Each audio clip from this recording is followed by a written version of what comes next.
ऐसे तो मैं ऐसे लिखूं, लेकिन ऐसे कैसे लिखूं? आ और ओ के बीच का जो उच्चारण है या बीच की जो मात्रा है उसको हम इस तरीके से लिखते हैं। तो डॉक्टर, डॉक्टर मतलब कुछ लोग डॉक्टर बोल देते, कुछ लोग डॉक्टर बोल देते, लेकिन बीच की डॉक्टर। तो ऐसा करके हम लिखते हैं। इसमें दोनों आधे जो है, तो कौन सा सही है? ये वाला। नमस्कार दोस्तों, मैं हूं आपका अपना अशोक बकारिया और आज मैं एक अन्य विषय को लेकर के आपके समक्ष उपस्थित हुआ हूं। हिंदी भाषा में हम वर्तनी की जो अशुद्धियां करते हैं, यानी स्पेलिंग्स मिस्टेक्स जो हम करते हैं, तो उस विषय में मैं चर्चा करूंगा। मित्रों, स्पेलिंग को हिंदी में वर्तनी कहते हैं, ये भी आपको पता होना चाहिए। तो आज मैं जो हिंदी भाषा में जो सामान्य अशुद्धियां हम करते हैं उसके विषय में चर्चा कर। दोस्तों, मैं जब डीएवी कॉलेज कांगड़ा में पढ़ रहा था, बीएससी ऑनर्स बॉटनी में जब मैं पढ़ रहा था, तो कविता लिखने का शौक हुआ। तो जब मैं कविता लिखने लगा तो वहां मैंने एक बड़ी बड़ी गलती जो की, जो सभी को पता नहीं होती, जो मेरे को नजर आई। तो जब मेरे को पता चला कि हम अगर हिंदी ही, अपनी भाषा हिंदी शुद्ध रूप से नहीं लिख सकते हैं, तो ये बड़ी शर्म की बात है। तो हुआ ये था कि जब मैं लिखने लगा कैसे, कैसे तो मैं ऐसे लिखूं, लेकिन ऐसे कैसे लिखूं? राइमिंग हो गई ना। ऐसे कैसे लिखा जाता है और कैसे कैसे लिखा जाता है। तो मित्रों, जब आप ध्यान दीजिए, आप ध्यान दीजिए कि इन शब्दों में, जैसे ये तीन शब्द हैं, ए और ए से बने हुए, ए से, ऐसे, ऐसे, कौन सा शुद्ध है? जरा अपने मस्तिष्क पर जोर दीजिए, अपने दिमाग पर थोड़ा सा जोर लगाइए, कौन सा सही है? ये सही है, ये सही है, या ये सही है? तो मित्रों, ये सही है, लेकिन इसका उच्चारण क्या है? ए से, ए से। और ये भी सही है, इसका उच्चारण क्या है? ऐसे। तो फिर ये क्या है? ये मित्रों, आपको आश्चर्य होगा, ये गलत है। हिंदी के वर्तनी के नियमों के अनुसार, हिंदी की स्पेलिंग्स के अनुसार ये गलत है। ऐसा कोई भी शब्द होता ही नहीं। वो क्यों?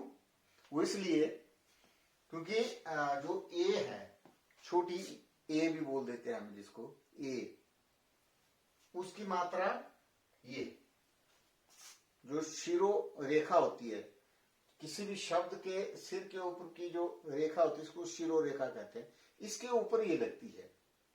ये अकेली है, सिंगल है, इसकी मात्रा ये है। और इस ए की मात्रा, इस ए की मात्रा ये, ए और उसकी मात्रा ये, ए और इसकी मात्रा ये। यानी अपना जो ये मूल स्वर है ए, इसके ऊपर तो एक मात्रा लगेगी। जब हम जैसे लिखेंगे ऐसा या ऐसे, तो ये इस तरीके से लिखा जाएगा, ऐसे। लेकिन जब इसकी मात्रा, ए की मात्रा, इसमें दो लगेंगे, अपने में इसकी एक ही, लेकिन ऊपर को ये दोहरी है। तो जब हम कैसे लिखेंगे तो ऐसे लिखें, इस तरह से। दोस्तों, ये बड़ा इंटरेस्टिंग है आज का सेशन होना, और मेरा आपसे अनुरोध रहता है कि हम आपके लिए बहुत सारी वीडियो लेकर के आने वाले हैं, और वीडियो बनाने में बहुत सारा समय, ऊर्जा लगती है आप तक पहुंचाने में। तो आपसे अनुरोध है कि मेरे चैनल को सब्सक्राइब करें अगर अभी तक नहीं किया है। इस वीडियो को लाइक करें, ये वीडियो कैसी लगी उस पर कमेंट भी करें और वीडियो को शेयर भी करें और बेल वाला आइकन भी अवश्य दबाएं, क्योंकि जब भी मेरी कोई नई वीडियो आएगी तो उसकी नोटिफिकेशन आपको आएगी। तो मित्रों, मैं जैसे आपको ये कह रहा था, तो इन दोनों में से कौन सा सही है? वर्तनी के नियम के अनुसार ये दोनों सही हैं, लेकिन इनका उच्चारण भिन्न है। कैसे? कैसे हम इस तरह से लिखेंगे, ये क्या है, इसका उच्चारण कैसे, कैसे, वो कौन सा, ये कैसे और ये कैसे। तो वर्तनी के नियम के अनुसार दोनों सही हैं, लेकिन कैसे जब हम बोलेंगे तो ये सही है, और जब हम ऐसे लिखेंगे तो ये सही है और ये गलत है। ऐसा शब्द होता ही नहीं है, ऐसा शब्द होता ही नहीं। तो एक बार फिर से मैं आपको दोहरा देता हूं। छोटी ए या ए, इसकी मात्रा ये, और बड़ी ए या जिसको ए बोलते हैं उसकी मात्रा ये। अपने में इसके ऊपर इकोरी होगी, सिंगल होगी, लेकिन जब इसकी मात्रा तो वो दोहरी होगी।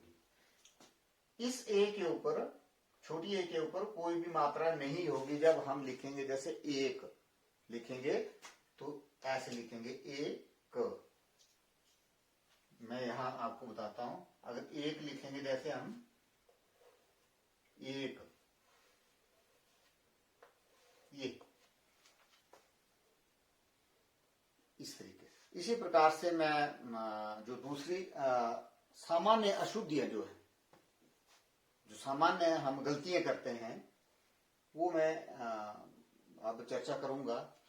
इसमें मित्रों आप ध्यान देंगे कि जो हमारी वर्णमाला है, देवनागरी की वर्णमाला, उसमें 52 वर्ण हैं और उन 52 वर्णों में 14 स्वर हैं और 38 व्यंजन। तो 38 व्यंजनों में से ये क, च, ट, त, प, ये 5 वर्ग के जो व्यंजन हैं, इन पर आप थोड़ा सा ध्यान देंगे। जैसे क, ख, ग, घ, ङ। उसी प्रकार से च, छ, ज, झ, ञ। ञ है, ज नहीं पढ़ना इसको, ञ। और ये ट, थ, ड, ढ, ण, त, थ, द, ध, न, प, फ, ब, भ, म। तो इनमें 5वां वर्ण कौन सा है? पंचम वर्ण इसको बोल देते हैं। यहाँ ये न है, यहाँ ये ञ है, यहाँ ये ण है, यहाँ ये न है और यहाँ ये म है। इसका उच्चारण ङ, ङ, और इसका उच्चारण ञ, ञ। ये तो न, न, म, ये तो सामान्य है। तो जैसे अब यहां आप ध्यान देंगे, यहां मैंने 3 शब्द लिखे हैं, पंकज, पंकज, पंकज। ये तीनों पंकज हैं जिनको हम लिखते हैं शब्द। तो इनमें सही कौन सा है? थोड़ा अपना दिमाग के ऊपर जोर दीजिए और चुनिए इनमें से कौन सा पंकज सही है। जिसके ऊपर ये बिंदी है, ये बिंदु, इसको हम हिंदी में अनुस्वर भी बोलते हैं। ये व्यंजन है, असल में अनुस्वर जो है व्यंजन है। ये आधा व्यंजन भी बोल सकते हैं। ये अगले जो सत्र होंगे मैं उनमें बताऊंगा आपको। यहाँ पे भी ये पंकज आधा न है और यहाँ पर भी पंकज है। प आधा न, वो पंचम, और पूरा क और ज, जैसे पिछले सेशन में आपको बताया था ना संयुक्त वर्णों के बारे में, तो ये संयुक्त वर्ण है। तो कौन कौन सा इसमें शुद्ध है और कौन कौन सा इसमें अशुद्ध है? तो दोस्तों, ये पंकज शब्द शुद्ध है, और ये पंकज शब्द जिसमें आधा न है ये अशुद्ध है, गलत है। ऐसा नहीं लिखते। बहुत सारे लोग लिखते हैं लेकिन वो अशुद्धि है, गलती है। और ये वाला पंकज ये इतना शुद्ध है। देखो ये मैंने यहां एक शुद्ध लगाया है, यहां दो शुद्ध लगाए हैं। तो जो पहले हमारा जब हम हिंदी लिखते थे पुराने समय में तो इस प्रकार से लिखते थे, लेकिन भाषा का जैसे जैसे विकास होता है तो कुछ आवश्यकताएं होती हैं और समय के अनुसार भाषा बदलती है, वो भाषा का विकास कहलाता है।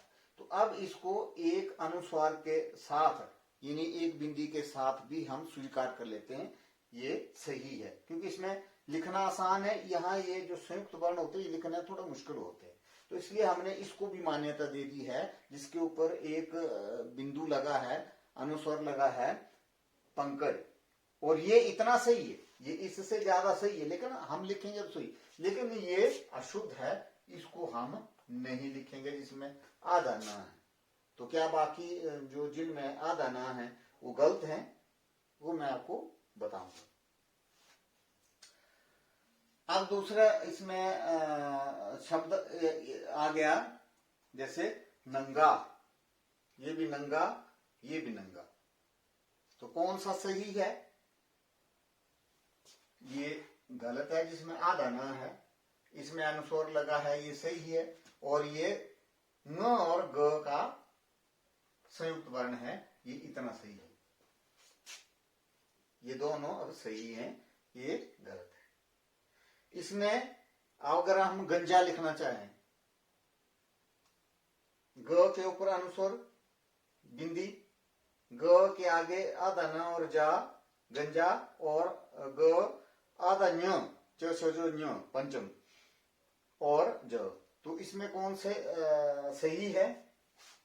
ये सही है, इसके ऊपर अनुस्वर लगा है, ये इतना सही है जिसमें आधा न्य लगा है, और ये अशुद्ध है, गलत है, रॉन्ग है। अब आप जैसे चंबा, चंबा कैसे लिखेंगे हम? च आधा न और बा, चंबा, या च के ऊपर अनुस्वर और बा, या च के साथ आधा म और बा, ये भी सही है, ये भी सही है, ये गलत है। तो मित्रों ये है क्या?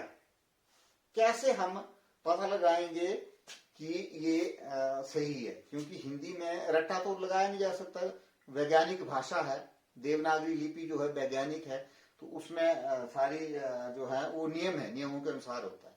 अंग्रेजी में आप देखेंगे CUT कट होता है, PUT पुट होता है, लेकिन देवनागरी में नहीं होगा। जैसा हम बोलेंगे वैसा लिखेंगे, या जैसा लिखा होगा वैसा हम उच्चारण करेंगे एक जगह। तो अब ये है क्या, बीमारी क्या, कहाँ है, इसको हम कैसे खोजेंगे? तो दोस्तों इसका एक नियम है, आप ध्यान से देखें। ये जो पंचम व्यंजन है, क का न है, च का न्य है, ट का न है, त का न है, प का म है।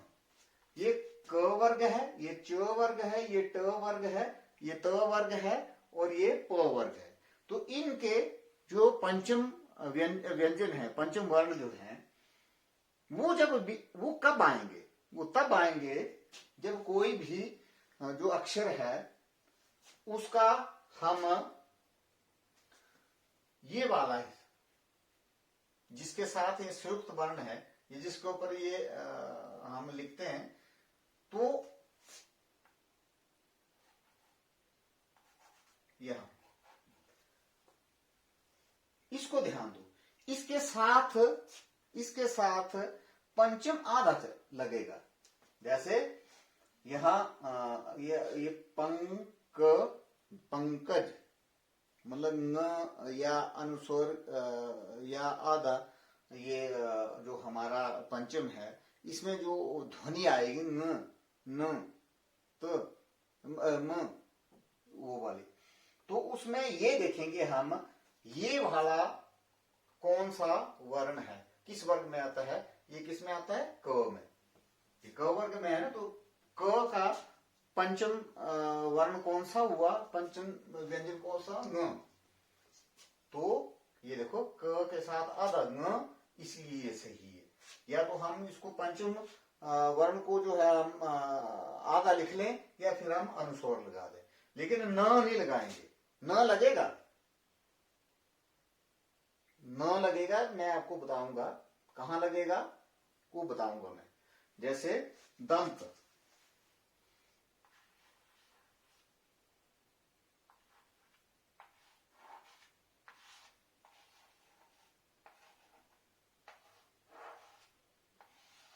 यहां लगेगा, यहां ये सही है, यहां ये भी अनुस्वार वाला सही है।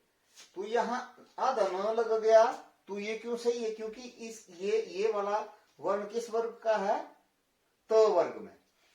त वर्ग का है ना, ये त है ना, त थ द ध, इनमें जब भी कौन सा प्रयोग होगा? इनका पंचम न, आधा न, तो इसलिए दंत सही है, ये भी सही है। तो आप एक बार फिर ध्यान दें, ध्यान से सुने, और अगर नहीं पता चलता तो मेरी वीडियो को बार बार देखें। जितनी बार आप देखेंगे उतना आपको ये स्पष्ट होगा, ये विषय स्पष्ट होगा। तो अब जैसे ये नंगा है, ये भी सही है, ये भी ठीक है, क्योंकि ग जो है ये क वर्ग का वर्ण है, तो इसका पंचम कौन सा? न है, तो इसके साथ ये लग गया, ठीक है। उसी प्रकार से गंजा है, गंजा में ये जो है ना, हम ये नहीं लिखेंगे, इसको नहीं देखेंगे, ये पहले वाला नहीं देखेंगे, जो बाद वाला है, जो बाद वाला है। जैसे ये ग है, ये जो है, ठीक है, ग है तो न लगा, जो है तो न्य लगेगा, वहां ये देखेंगे हम, इसको नहीं देखेंगे। जैसे चंबा में चो नहीं देखेंगे हम कौन सा देखेंगे? ब। ये ब कौन सा है?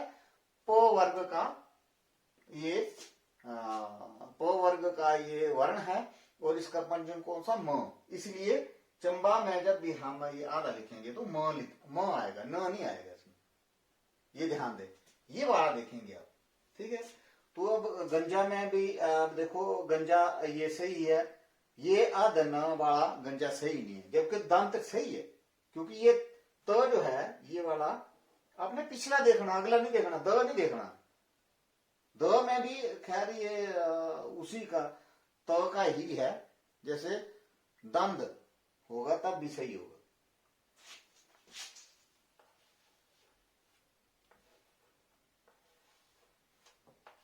पर ये आधा न इसके कारण नहीं, इसके कारण है, ये ध्यान दें।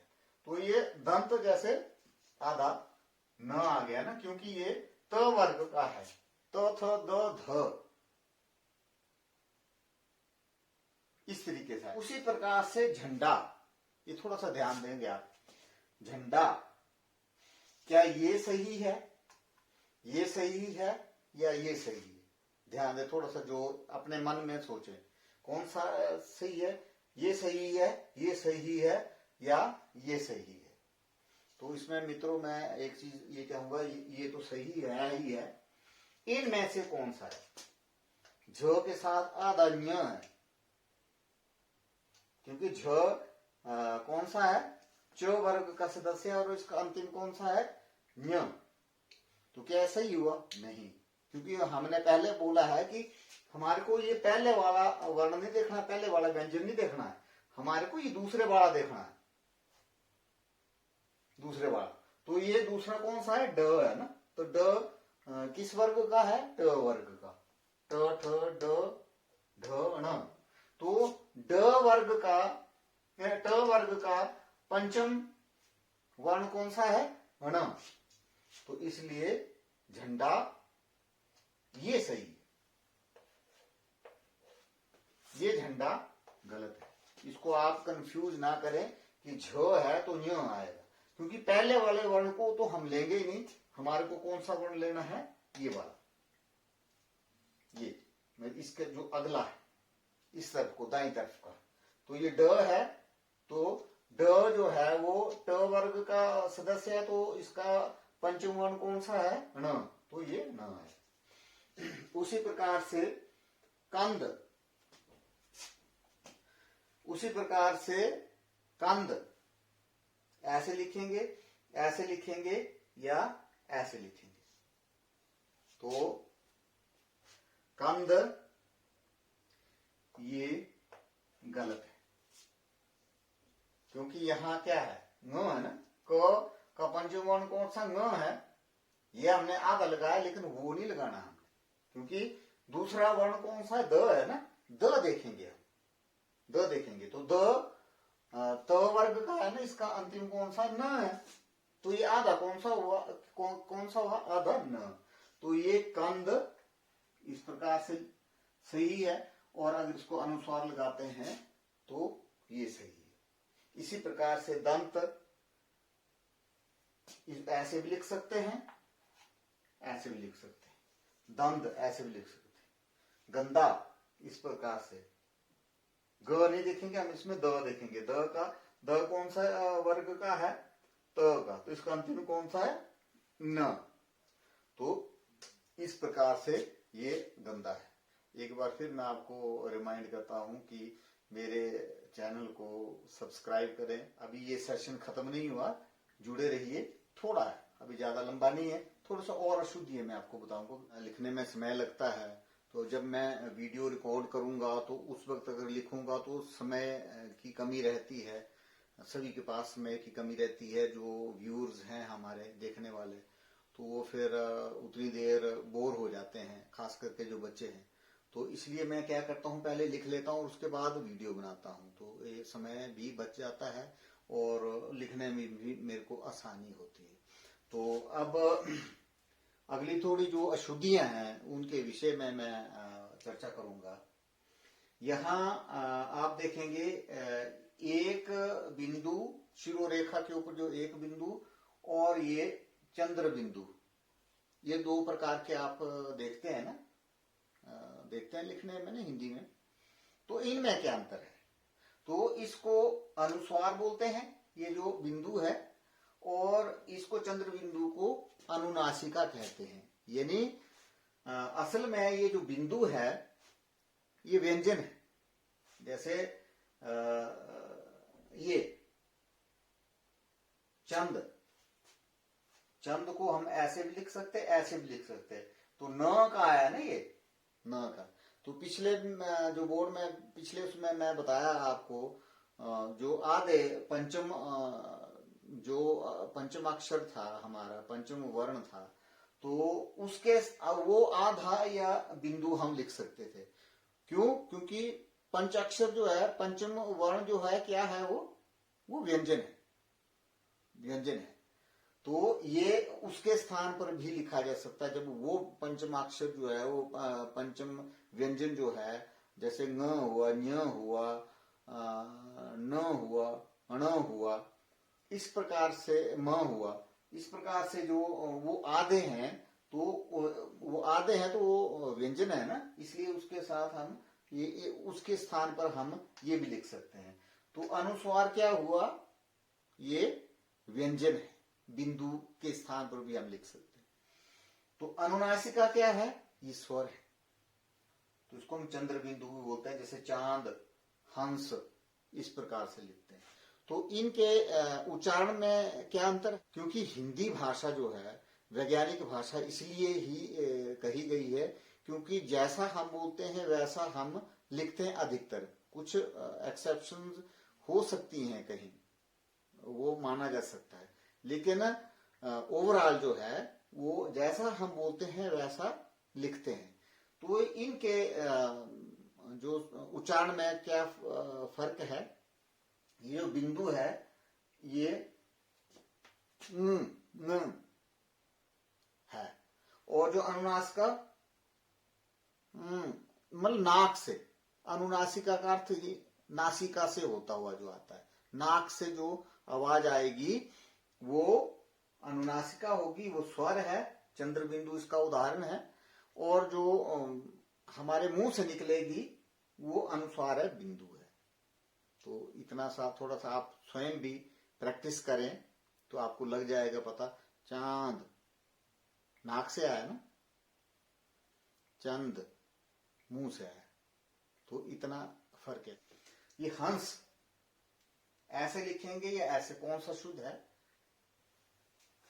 ये शुद्ध है, ये अशुद्ध है। चांद कौन सा शुद्ध है?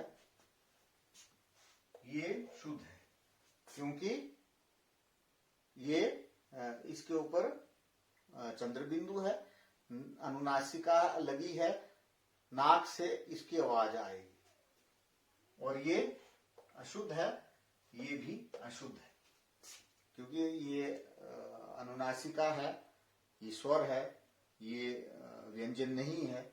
यहाँ तो ये हम अनुस्वार व्यंजन है, तो न क्या है, न भी व्यंजन है, तो आधा हम लिख सकते हैं। इसको एक दूसरे के साथ हम लिख सकते हैं, ये भी सही है, ये भी सही है, लेकिन यहां नहीं लिख सकते। चांद ऐसे नहीं लिख सकते, आधा नहीं लिख सकते, क्योंकि अनुनासिका क्या है? स्वर है, जबकि न क्या है? ये व्यंजन है, तो ये अशुद्धि होगी इसमें। उसी प्रकार से पूंछ ये अशुद्ध है और ये पूंछ शुद्ध है, इस तरीके से हम लिख सकते हैं। कुछ और आप देखेंगे, कुछ और इस प्रकार की मात्राएं भी आपको कहीं दिखाई देती होंगी। ये असल में मूल हमारी देवनागरी में नहीं है, ये अनुग्रहित है। तो जो विदेशी जो शब्द होते हैं, उनको जब हम लिखते हैं तो इनका प्रयोग करते हैं। क्योंकि आप एक ध्यान रखें, भाषा जो है मौखिक भी है और लिखित भी है। तो मौखिक भाषा को हम बड़ी सारी लिपियों में लिख सकते हैं, रोमन में भी हम हिंदी को लिख सकते हैं, लेकिन वो इतनी शुद्ध नहीं होती। अंग्रेजी को हम रोमन लिपि के अलावा इसमें भी लिख सकते हैं, देवनागरी में भी, शायद वो बहुत शुद्ध होगा। लेकिन चूंकि अंग्रेजी भाषा जो अंतर्राष्ट्रीय भाषा है, बहुत सारे देश इसको एक्सेप्ट नहीं करते हैं, तो रोमन लिपि को ही वो फॉलो करते हैं, चाहे वो सीयूटी कट बोल लेंगे, पीयूटी पुट बोल लेंगे, लेकिन ये देवनागरी को नहीं अपनाएंगे। लेकिन देवनागरी में अगर विदेशी भाषाओं का, खास करके अंग्रेजी को हम लिखना चाहे, लिखने पड़ते हैं कई बार शब्द, ऐसे शब्द होते ही नहीं है हमारे इसमें शब्दकोश में जो नए होते हैं, तो उनको हम कई बार क्या करते हैं, लिखते हैं, तो शुद्ध उच्चारण के लिए हम ऐसी कुछ जो गृहीत जो मात्राएं हैं उसका भी प्रयोग करते हैं। तो आपने देखा होगा ये वाली जो मात्रा है, ये इसका उच्चारण क्या है? इसका उच्चारण अ और ए के बीच में है। उदाहरण एंड, अंग्रेजी के शब्द है ना ए एंड डी, एंड, हम एंड बोल देते कि असल में ये ए और अ के बीच में एंड, ऐसा उच्चारण है। उसी प्रकार से आप ऐसा भी देखते होंगे, ये ऊपर और एक नीचे डंडा, ये भी मात्रा आप देखते होंगे। तो ये कहाँ प्रयोग होती है? डॉक्टर, डॉक्टर अंग्रेजी का शब्द है, तो उसको लिखने के लिए। तो ये क्या है? ये वाली, ये आ और ओ के बीच की जो उच्चारण है, आ और ओ के बीच का जो उच्चारण है, या बीच की जो मात्रा है, उसको हम इस तरीके से लिखते हैं। तो डॉक्टर, डॉक्टर मतलब कुछ लोग डॉक्टर बोल देते, कुछ लोग डॉक्टर बोल देते, लेकिन बीच की डॉक्टर, तो ऐसा करके हम लिखते हैं। तो ये है दूसरा। अंत में छोटा सा और पोर्शन है, वो भी मैं आपको बताऊंगा, लेकिन सब्सक्राइब करें। इसके पश्चात जो अन्य सामान्य अशुद्धियां हैं जो हम हिंदी को लिखने में करते हैं, उनके कुछ उदाहरण हैं। ये आप स्वयं भी देखें कहाँ शुद्ध है कहाँ अशुद्ध है, सीखें। लेकिन कुछ उदाहरण मैं आपको ये बताऊंगा जो आपके लिए लाभकारी होंगे। ये देखिए, ये 3 शब्द हैं उज्ज्वल के लिए, तो कौन सा सही है? ये वाला या ये वाला? बताइए कौन सा शुद्ध है? ये उज्ज्वल, उज्ज्वल, ये गलत है। तो कौन सा सही है? ये वाला या ये वाला? इसमें एक आधा जो है और एक पूरा जो है, इसमें दोनों आधे जो है, तो कौन सा सही है? ये वाला। ये ध्यान रखिए, उज्ज्वल ऐसे लिखते हैं, दो आधे ज है, ये अशुद्ध है, गलत है। उसी प्रकार से हम आशीर्वाद को बहुत कॉमन गलती करते हैं, बहुत सामान्य गलती हम करते हैं हर बार। तो आशीर्वाद कौन सा सही है, ये वाला या ये वाला? ये वाला आशीर्वाद अशुद्ध है, ये वाला शुद्ध है। जब भी र आधा होता है किसी भी वर्ण के साथ, वो ऊपर जाता है, कहा? इसके ऊपर जाएगा। तो ये इसको हम पढ़ेंगे तो ये आशीर्वाद हो गया, जो गलत है। सही क्या है? आशीर्वाद, जो है वो के ऊपर लगेगा। इसी प्रकार से गई, गई कौन सा सही है? ये सही है, ये गलत, गई। लेकिन गया ये सही है। उसके पश्चात रुपया, रुपया लिखते हैं ना, तो कौन सा सही है? ये वाला या ये वाला? ये सही है, ये अशुद्ध है। तो इसमें आप देखेंगे बारीकी से, आपको अगर आप ऊपर ऊपर से देखेंगे तो एक जैसा लगेगा, लेकिन अंतर क्या है? अंतर इनमें ये है कि ये र के ऊपर मात्रा है ना, ये छोटे ऊ की मात्रा है और यहाँ बड़े ऊ की मात्रा है। तो रुपया छोटे ऊ की मात्रा र को लगेगी तो रुपया, ये रूपया हो गया, ये अशुद्ध है। लेकिन रूस ये शुद्ध है, ये अशुद्ध है, ये रुस हो गया, रूस ये। र को ऊ की मात्रा ऐसे लगती है, ये देखिए पूरी गोलाई आती है। जब छोटे ऊ की मात्रा लगती है तो ऐसे लगती है, ये गोलाई नहीं होती। उसी प्रकार से छह जिसको बोलते हैं हम 6, तो कौन सा सही है? ये सही है इसमें, और ये नहीं। उसी प्रकार से शमशान कौन सा सही है? आदश म शा न या पूरा श म शा न, कौन सा सही है? शमशान ये सही है, आदेश वाला, ये गलत। शमशान में हमेशा श आधा होता है। उसी प्रकार से स्वास्थ्य कैसे लिखेंगे? ये भी बहुत ही सामान्य हम गलती करते हैं, अशुद्धि करते हैं। स्वास्थ्य आदस व को आ की मात्रा आदस थ य, ये अशुद्ध है। शुद्ध कौन सा है? आदस व को आ की मात्रा आदस आदथ और य, स्वास्थ्य, स्वास्थ्य। उसी प्रकार से राजनैतिक, ये राजनीतिक, राजनीति से संबंधित, तो कौन सा है? ये वाला सही है, राजनैतिक। ये बात राजनैतिक है, ये बात राजनीतिक है, राजनीतिक नहीं शब्द होता, ये गलत है। हाँ, राजनीति शब्द है, राजनीतिक नहीं होगा, राजनैतिक। उसके पश्चात नमस्कार और नमस्कार, ये तो हम कई बार अशुद्ध करते हैं। कौन सा सही है? नमस्कार सही है, नमस्कार गलत है। अगर हम नमस्कार बोलते हैं तो उच्चारण में भी वो अशुद्ध है और लिखने में भी अशुद्ध है। तो नमस्कार ऐसे शुद्ध लिखा जाता है। पैतृक, जैसे हम बोलते हैं पैतृक संपत्ति, तो कौन सा सही है? ये वाला या ये वाला? ये वाला सही है, ये वाला गलत है। ये पैतृक कैसे है? त को री की मात्रा लगी है, पैतृक, जबकि यहां त्र को ई की मात्रा लगी है। तो शुद्ध कौन सा है? ये री की मात्रा वाला, पैतृक। उसी प्रकार से हिंदू, हिंदू, हिंदू जिसको बड़े ऊ की मात्रा होगी, छोटे ऊ वाला शुद्ध नहीं माना जाता। जबकि हिंदुओं को लिखेंगे हम तब छोटा ऊ की मात्रा हो जाती, हिंदुओं, द को छोटे ऊ की मात्रा लगी। तो ये कैसे होता है? ये मैं जो अगला सेशन होगा, मात्राएं जब लगती हैं तो बड़ी ई की जगह छोटी ई की मात्रा कैसे हो जाती है, जब वो बहुवचन बनते हैं। जब वो बहुवचन बनते हैं शब्द, तो बड़ी मात्रा जो छोटी ई की मात्रा हो जाती है, बड़े ऊ की मात्रा छोटे ऊ की मात्रा हो जाती है। तो इस प्रकार से ये जो अगला विषय है मैं उस पर लूंगा। तो दोस्तों, आज का वीडियो आपको कैसा लगा ये अवश्य कमेंट करके बताएं।